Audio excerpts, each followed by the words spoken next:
보겠습니다.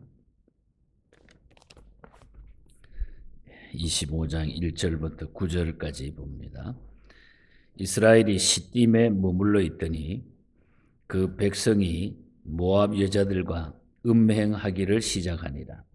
그 여자들이 자기 신들에게 제사할 때에 이스라엘 백성을 청하매 백성이 먹고 그들의 신들에게 절함으로 이스라엘이 바알보올에게 가담한지라. 여호와께서 이스라엘에게 진노하시니라. 여호와께서 모세에게 이르시되 백성의 수령들을 잡아 태양을 향하여 여호와 앞에 목매어 달라. 그리하면 여호와의 진노가 이스라엘에게서 떠나니라. 모세가 이스라엘 재판관들에게 이르되 너희는 각각 바알보올에게 가담한 자들을 죽이라 하니라. 이스라엘 자손의 온 회중이 회막문에 올 때에 이스라엘 자손 한 사람이 모세와 온 회중의 눈앞에서 미디안이 한 여인을 데리고 그의 형제에게로 온지라. 제사장 아론의 손자 엘르아살의 아들 비느하스가 보고 회중 가운데서 일어나 손에 창을 들고 그 이스라엘 남자를 따라 그의 막사에 들어가 이스라엘 남자와 그 여인의 배를 꿰뚫어서 두 사람을 죽이니 연병이 이스라엘 자손에게서 그쳤더라.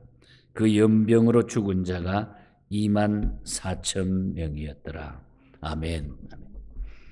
오늘도 우리 하나님의 큰 은혜가 더하는 복된 날 되기를 축복합니다. 25장의 내용을 잠깐 설명을 해드리고 오늘 말씀을 구체적으로 좀 보겠습니다. 어쩌면은 이 사건은 그 시내 광야에서 일어났던 그 금송아지 사건, 우리가 출애굽기 32장에서 봤죠. 시내산에서 금송아지 만들었다가 그 이스라엘 백성들이 3,000명이 그 우상 숭배하다 죽었던 사건. 이 사건과 오늘 이 본장에 나오는 이 두 사건은 모두 하나님의 말씀을 무시한 그 죄악이었다 하는 것을 우리가 보게 됩니다. 다른 신을 숭배했고 여기에 참여한 자들은 모두 즉각 죽임을 당했다고 하는 것, 이런 공통점이 있다고 하는 거죠. 그리고 이 사건은 그 비느하스의 그 헌신적인 행위로 말미암아 수습이 되게 되고 이 일로 말미암아 이 비느하스는 영원한 제사장직을 약속받게 되는 이런 말씀이 오늘 본장에 나타나 있습니다. 우리가 어제 아침까지 우리가 발람이 저주하다가 다시 하나님 백성들을 축복하게 되는 그런 사건을 보았죠. 이제 발람의 저주를 하나님의 능력으로 피하게 된 이스라엘 백성들은 결국은 거기서 끝나지 않고 모압과 미디안 사람들의 딸들의 유혹을 받아가지고 이제 행음하는, 범죄하는 이런 사건이 본장에 나타나죠. 우리가 이것을 보면서 사탄의 공격은 여러 가지 모양으로 계속적으로 역사한다는 거예요. 사탄들은. 우리가 이 말씀을 더 이해하기 위해서 요한계시록 2장 14절에 보면은 발람이 발락을 가르쳐 이스라엘 앞에 올무를 놓아 우상의 제물을 먹게 했고 또 음행하게 하였느니라. 우리가 이 말씀을 보면 발람은 이제 그 앞에 우리가 24장 마지막 25절에 보면 발람이 일어나 자기 곳으로 돌아가고 발락도 자기 길로 갔더라. 이제 두 사람이 모든 것 다 해결하고 서로가 헤어졌는데 그냥 헤어진 게 아니라 이 결국은 점술가나 우상을 섬겼던 자들은 또 자기 자세로 돌아간 거예요. 그래서 이 발람이 떠나면서 발락에게 이스라엘이 범죄할 수 있는 또 하나의 계책을 알려준 거예요. 그 계책이 뭐냐? 바로 이스라엘 백성들이 음행하는 거. 그러니까 지금 이스라엘 백성들이 가나안의 문제는 여기에 시딤이라고 하는 것이 바로 가나안 들어가는 바로 앞이에요. 그 앞에서 거기에 있는 여성들과 그 원주민들하고 오래 있다가 보니까 마주쳐가지고 거기서 계속 머물러서 못 들어가고 있는 거예요. 머물러 있다가 보니까 그들이 섬기는 우상을 이스라엘 백성들이 따라 섬기게 되고 그 여인들과 가까워지다가 보니까 눈이 맞고 여러 가지 일들이 벌어져서 음행하는 이런 사건이 그 앞에서 벌어졌다는 거죠. 사탄의 유혹들은 계속해서 이렇게 우리의 인생길에 계속 방해를 놓는다는 거예요. 하나님의 백성들 앞에. 그래서 어떻게 보면은 우리의 내부의 적을 조심해야 된다. 그러니까 이 발람이 완전히 변해가지고 하나님의 사람이 된 줄 알았는데 결국은 또 그런 짓을 하고 떠났다는 얘기죠. 그래서 우리 바울은 고린도전서 10장 12절에서 그런 이야기를 했죠. 섰다고 하는 자는 넘어질까 조심해라. 그래서 우리는 언제나 이 세상에는 우리가 정신 놓으면은 그냥 또 넘어지게 되는 거예요. 내가 막 큰 소리 쳐도 또 교회 문 밖에 나가면 또 달라지는 게 우리 인생이에요. 그래서 우리는 늘 하나님의 말씀을 붙들고 계속적으로 우리가 긴장하지 아니하면은 이 시대를 이길 수가 없다. 언제나 이런 유혹들이 우리 주변에 있다 하는 것을 우리가 기억하고, 그래서 오늘 아침에는 다시 우상 숭배로 돌아간 이스라엘 백성들을 생각해 보려. 그래서 바알 부올을 섬긴 이스라엘, 바알 부올이라고 하는 이 우상을 섬긴 이스라엘, 바알 부올을 섬긴 이스라엘. 이 말씀에 대해서 오늘 본장의 내용을 우리 간단하게 이해하고 우리 기도할 수 있기를 바랍니다. 그 죄는 먼저 음행하는 죄였다 하는 것을 다시 한번 설명을 합니다. 1절에서 3절 사이에 나타나죠. 이스라엘 백성들이 시딤에 머물렀더니 모압 여인들과 음행하기 시작해서 바알 부올에게 가담한지라. 오늘 1절에 보면 그렇게 이야기하잖아요. 이게 말씀드린 대로 시딤은 가나안의 문전 바로 앞에 위치한 그런 지역적인 지형을 갖고 있다는 것. 거기서도 오래 머무는 동안에 그냥 원주민들과 자연적인 면식이 생기게 되고 교제도 두터워지고 자연히 모압 여자들이 섬기는 그 신들을 제사하는 곳에 초청을 받기도 하고 그들과 함께 먹기도 하고 음란과 우상숭배의 범죄까지 거기서 저지르게 됐다는 거죠. 우리는 이 말씀을 통해서 범죄의 장소에 우리가 오래 머무르게 되다가 보면은 범죄하게 된다는 거예요. 우리는 범죄 장소에 오래 머무르면 자동적으로 우리가 범죄하는. 그래서 우리 예수 믿는 사람들은 그래서 그런 지혜를 가지고 살아야 돼요. 내가 가야 될 곳인지 가지 말아야 될 곳인지.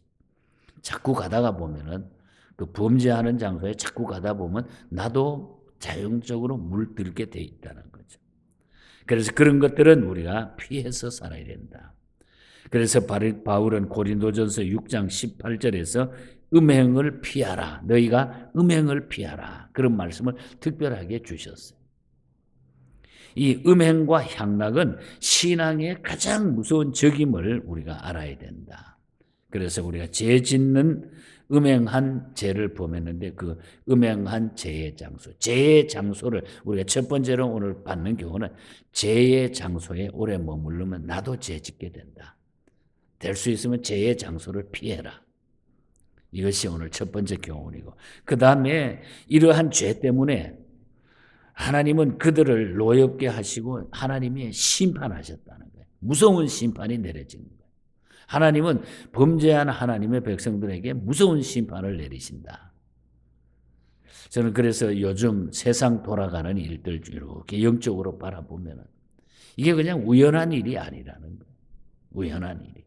그래서 우리는 하나님 앞에 이런 사건, 사고, 모든 돌아가는 일들을 바라보면서 참 하나님께서 어떻게 보시는가, 하나님이 이 시대를 어떻게 보시는가, 그리고 말씀이 어떻게 이루어지고 있는가, 우리가 영적으로 이걸 우리가 충분하게 판단을 해야 된다는 겁니다.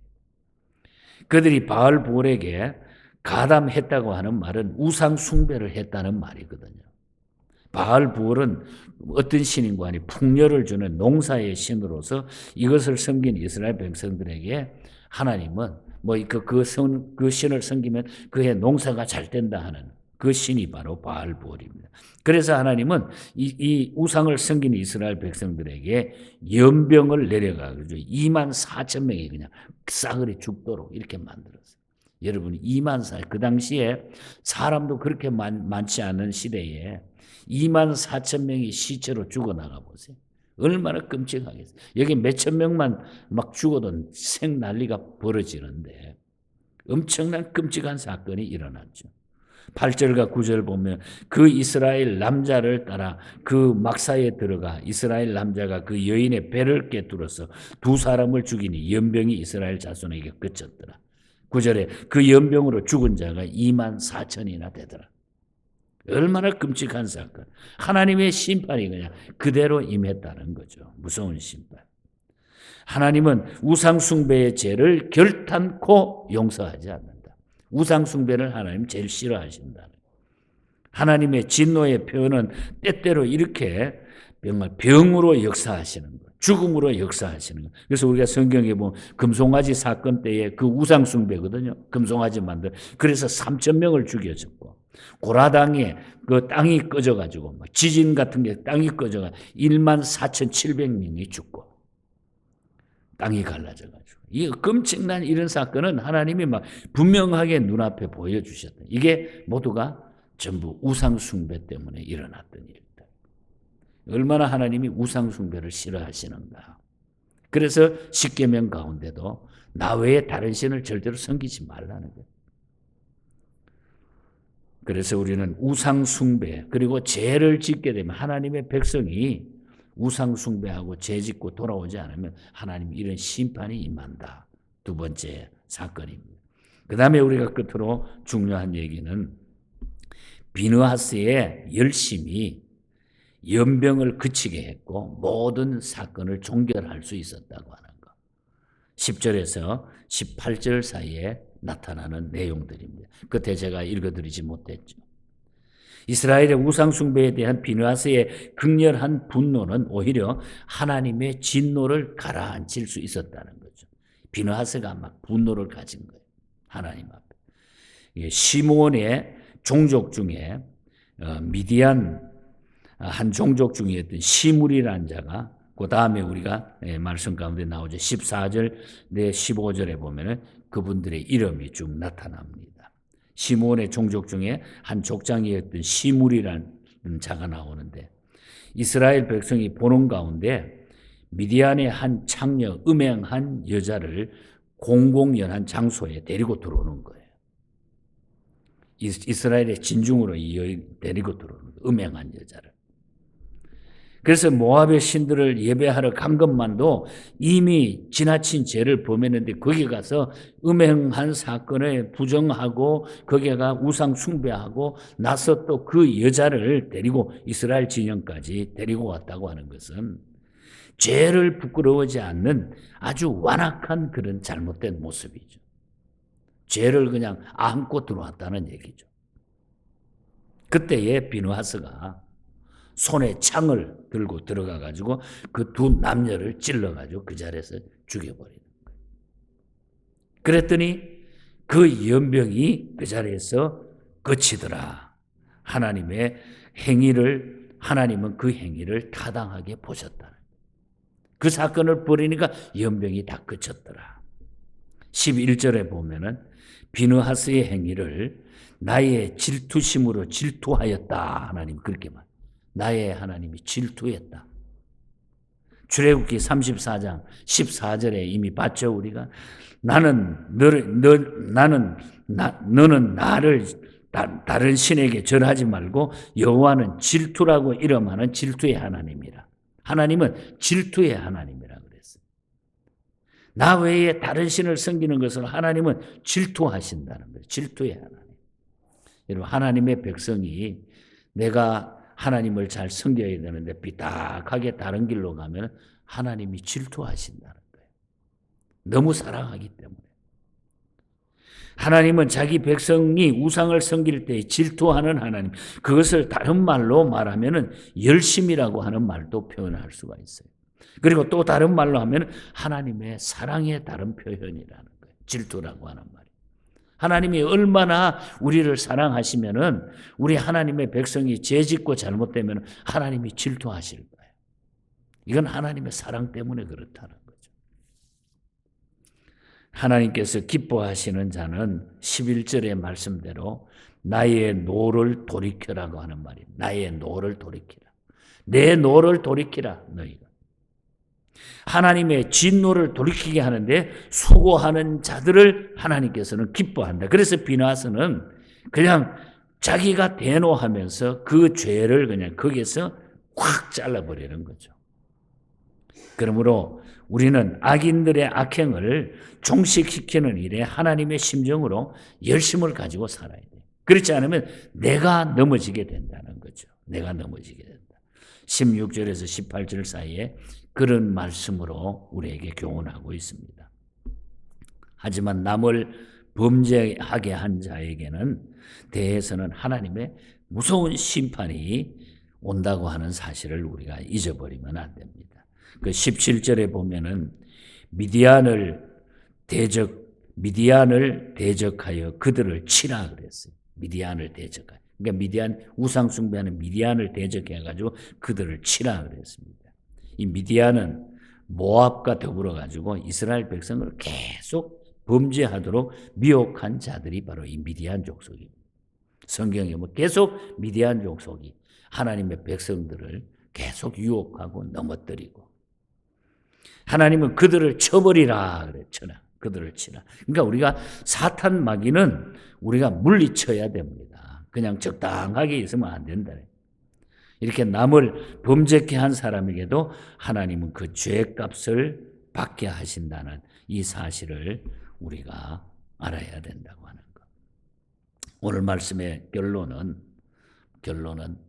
우리가 하나님 앞에 열심을 품고 살아가야 된다. 열심을. 하나님이 나를 너무 열심히 사랑해 주시기 때문에 나도 하나님처럼 하나님을 많이 우리가 사랑하며 살아야 돼요. 열심히 일하면서 살아야 된다. 저는 개인적으로 좋아하는 성경구절 로마서 12장 11절 부지런하여 게으르지 말고 열심을 품고 주를 섬기라. 우리가 열심을 품고 열정을 가지고 주님을 섬기면은 우리는 좀 부족해도 어떤 데 넘어질 때가 있어. 그래도 또 우리는 빨리 일어날 수가 있다는 거죠. 세상 유혹에서. 그래서 여러분들 정말 우리 하나님을 열정을 가지고 열심히 섬기시기를 축복합니다. 그래야 우리는 다 이겨나갈 수가 있다. 영국의 영국 배우였던 사라 아담스라고 하는 여사. 연극을 하면서도 그 당시에 아주 정말 신앙이 투철했던 이런 여성이었습니다. 이분이 하나님 앞에 늘 기도할 때마다 하나님 나도 야곱처럼 하나님 앞에 늘 기도하면서 힘쓰면서 열심을 가지고 살게 해주세요. 그래서 만든 찬송가가 364장이에요. 숨질 때까지 주님을 바라보면서 열심히 기도하고 살아가겠습니다 하는 고백이. 숨질 때까지. 야곱이 잠 깨어 일어난 후 돌단을 쌓은 것 본받아서 숨질 때 되도록 늘 찬송하면서 죽게 더 나가기를 원합니다. 숨질 때까지, 죽을 때까지. 우리의 이런 간구함, 이런 열정이 우리 가슴 속에 하나님 내가 죽을 때까지 주님 잘 섬기겠습니다. 오늘 아침에 여러분 한마디 기도하더라도 하나님 내가 죽을 때까지 내 숨 이 땅에 걷어갈 때까지 내가 주님 잘 섬기겠습니다. 하나님 제일 기뻐하실 거예요. 376장도 그래 한국의 어떤 무명의 성도가 만든 찬송가 가사예요. 살같이 빠른 강음을 주위에 아끼세. 온 몸과 마음을 바치고 힘써서 일하세요. 저는 이 가사가 얼마나 좋은지 몰라요. 살같이 빠른 세상 지나가는데 주님 위해서 우리의 온 몸과 마음을 바치고 힘써서 일하면서 살아가자. 얼마나 멋진 그 인생입니까? 그렇게 산다면. 그래서 오늘 아침에 우리가 열심을 가지고 내 목숨 다할 때까지 내가 주님이 나를 부르실 때까지 내가 주님 잘 섬기면서 주의 일 하겠습니다. 주님 섬기는 하나님의 자녀로 살겠습니다. 그래야 질투하시는 하나님이 우리를 질투하지 않으시죠. 하나님의 자녀로. 그래 알았다. 내가 너 마음 알았다. 이 심정으로 또 오늘 하루 기분 좋게 사시고 우리 예언의 모든 가족들이 이런 복을 늘 누리면서 살아가는 복된 이런 가정과 우리 교회를 섬길 수 있기를 주님 이름으로 간절히 축복합니다. 하나님 아버지